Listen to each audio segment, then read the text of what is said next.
All right, guys, so here behind me is the shed that I built that sits back behind my garage. I built it to house the dust collector and air compressor along with sheet goods and storage lumber, and it measures 9 by 11 feet. And I'll go ahead and give you a sneak peek and kind of give you an idea and rundown of why I built this. All right, so as you can see, the shed is still somewhat of a work in progress.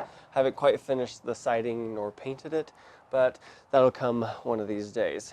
To kind of give you an idea, I made these doors 4 by 7 feet just so it would be much easier to get sheet goods in here. I have got a wide enough space that I'm not having to fight the door or the space to get lumber and sheet goods in here. In this back corner of the shed, I've got a sheet goods storage rack and also some vertical lumber storage.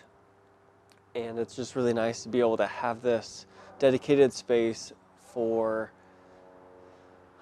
this type of thing that doesn't necessarily need to be in the shop unless I'm working with a piece of lumber or a piece of plywood.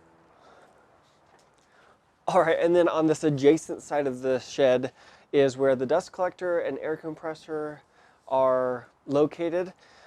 In this front corner is where the dust collector is because I wanted it to line up with this wall of the shop, this far west wall of the shop. So that's why I put it here and kind of placed the doors where they're at to give the dust collector plenty of room where it's not necessarily in the way and it has a corner or a place to go. Anyways, this is the Clearview CV1800 cyclone system with the dual stack filter. Anyways, it's a great machine. It's tons of power and I've loved having it. And then I also do have some other storage here in the back corner. The air compressor isn't anything special. It's just a 60-gallon air compressor. I mainly have it for all of my pneumatic tools and then also for spraying. So that's pretty much the shed in a nutshell. All right, so this is the little corridor that kind of separates the back of the garage and the shed. Back here, I've got a gladiator system that I'm able to hang all of my yard tools on.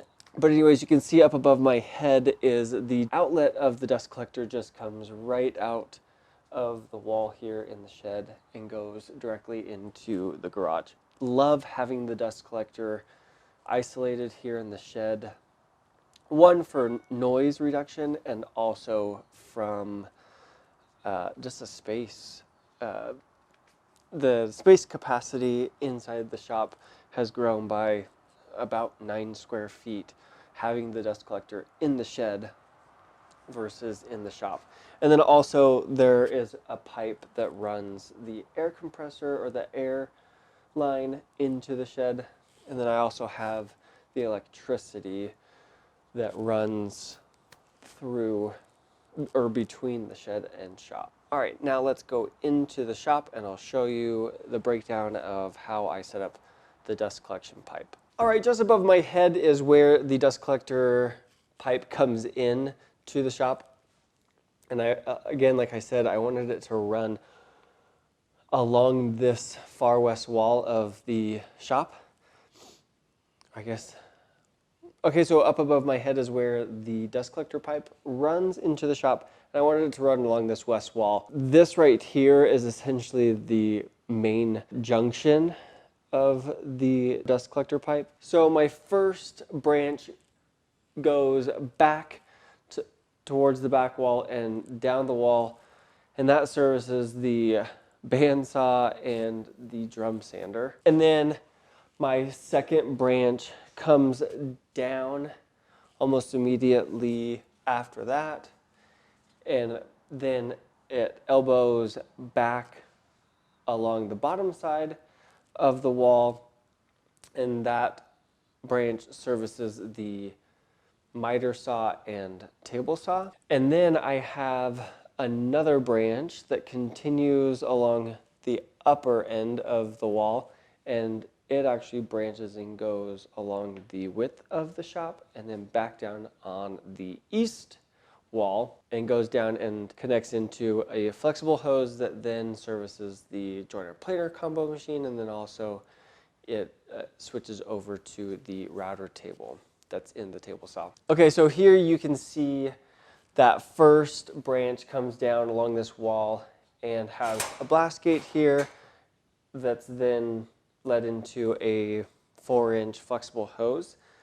I love these long flexible hoses from Rockler because they can extend so far and then they can kind of collapse. You can kind of collapse them and tuck them away really easily into a corner if they're in the way. This is that first branch that again services the bandsaw and drum sander, and then also with it being a hose, will clean up this back half of the shop. All right, I also have a blast gate that is supposed to shut off the table saw, but when I redid the miter saw station, that blast gate was moved back behind this side of the miter saw station. So right now I can access it, but it's just kind of a pain to get back there.